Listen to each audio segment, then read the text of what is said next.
Today in the motorcycle world, we have news from Italy. The Italian electric motorcycle manufacturer Energica just revealed a new model, which is their fourth model, and it's called the Experia. What's unique about this bike is that it is an electric touring motorcycle. Yeah, this is huge news. It's basically a sport tourer, and up to this point, we have covered a lot of electric motorcycles on this channel, and every time we make a video on one, the response is the same in the comments. You guys think that the range is just not there, and we seem to agree with that. And the interesting thing here is the key ingredient to a successful sport tourer is good range. You need to be able to go a far distance on one of these and put a lot of miles on the bike, and we'll get to the range and all the specs in a minute, but yeah, that's the big question with this bike. What's the range gonna look like?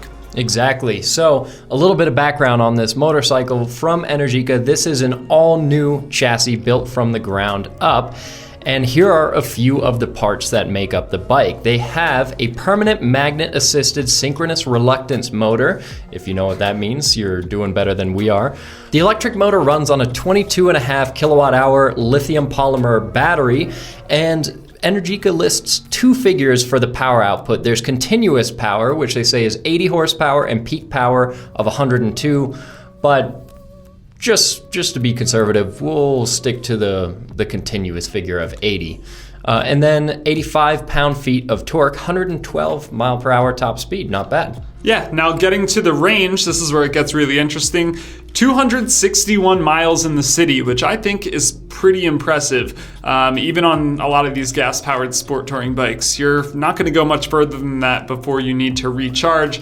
160 miles combined and about 130 miles on the highway. 130 miles of highway riding, not amazing. You're probably going to do a lot of highway miles on this, but it's a lot better than some of the other bikes we've seen. So it's good that we're just continuing to see a step up in battery capacity and range. As far as charging goes, there's an onboard 3 kilowatt charger, and this does have level 3 DC fast charging, which is pretty cool. It'll charge, you can get 248 miles per hour of charging, and this has a 261 mile max range. So almost a full charge in about an hour. And then as far as the slow charging goes, if you want to do just a level 2 or level 1, just plugged into a regular household outlet, about 39.5 miles of riding distance per hour of recharge. Now I know what you're probably thinking. You're probably thinking to yourself, hey, on my touring bike, I can go way further than that, and then it just takes me a couple minutes to fill up. But to be honest, after 130 miles of highway riding, having to stop for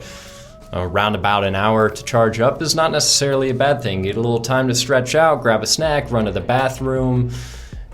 If you're really trying to crank out miles quickly, it could impede on your progress, but stopping to relax for a little bit and let your bike charge realistically is not the worst thing in the world. No, and it's cool to see that there's DC level 3 fast charging. Not a lot of bikes have gotten that. I know the Livewire was one of the bikes that had that option, but we've ridden a lot of electric bikes that really you can only charge with a household socket. You can't even take to a public charging station. So the fact that you get DC fast charging in this, I think just really takes away a lot of the concerns with the range. Yeah, and then Energica claims 0 to 60 in 3.5 seconds. So definitely not the fastest bike out there on the market, but plenty enough to get you around and have fun with, especially considering the fact that an electric vehicle, as soon as you turn your wrist, you're gonna get that full power. So it'll be plenty snappy and exciting.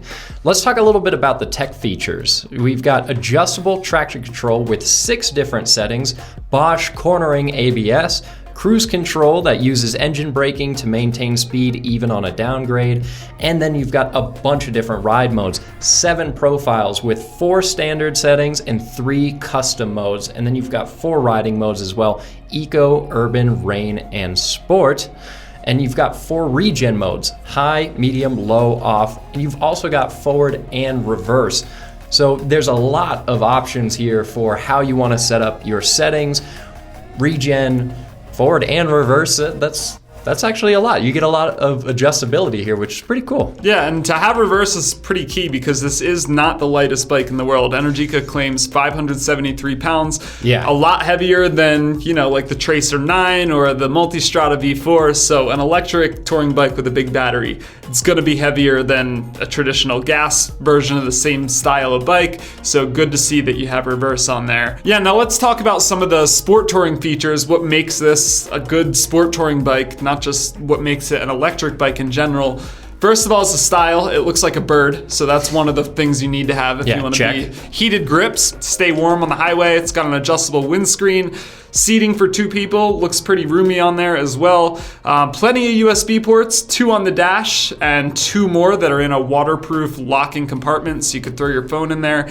And it's also got lots of storage. Top case and side cases are available for a combined 112 liters of storage. Underpinning the chassis of this motorcycle, you have 43 millimeter Sachs forks. They are fully adjustable. You also have a Sachs rear shock that's adjustable for preload and for rebound damping. 17-inch wheels front and rear, Brembo brakes with dual 330 millimeter discs and 4 piston calipers in the front.